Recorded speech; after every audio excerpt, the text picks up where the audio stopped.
Proverbs 25:28, like a city that is broken down and without a wall, so is a person who cannot control his temper.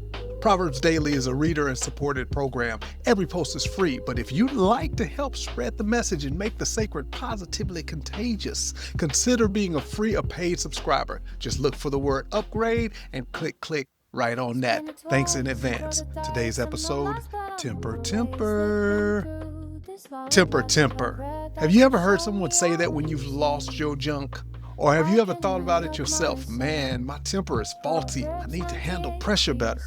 Well, the word temper comes from the word tempare, which means to mix, to moderate, or to restrain. And over time, it evolved into this idea of tempering metal, heating, striking, testing, cooling, then heating and striking and testing and cooling over and over until the metal gains strength and resilience.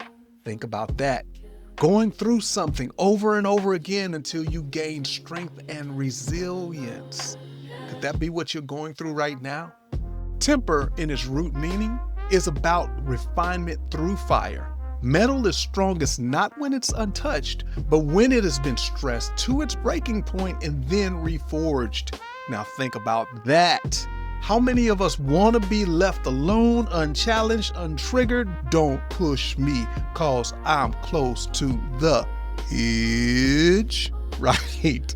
But building temperance means letting ourselves be tested, heated, struck, cooled, tested, heated, struck, cooled, over and over until we gain strength and resilience. I know this because I've been there. Heck, I lived there. Times I've lost my temper, felt like I was watching myself unravel, like I couldn't stop the moment from unfolding, like it was a movie that I couldn't pause, and shards of myself were just breaking all around me. One moment I'll never forget. It was Easter Sunday morning. The kids were still little and we were all running late and trying to get ready for church and, do our Easter Sunday best. And I was low-key upset because we were running late, but I was still holding it all together, trying to keep it all under control.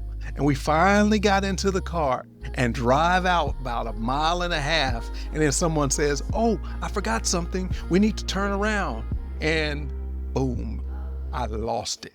I'm talking Hulk smash. Me and the steering wheel, poor steering wheel. I'm yelling at the top of my voice, beating the steering wheel about how tired I am of being late and how we're all supposed to be leaders and how it's Easter and what's expected of us. And I stop and look around and see my family staring at me like, who is this person? I felt so small. I felt embarrassed. I felt ashamed.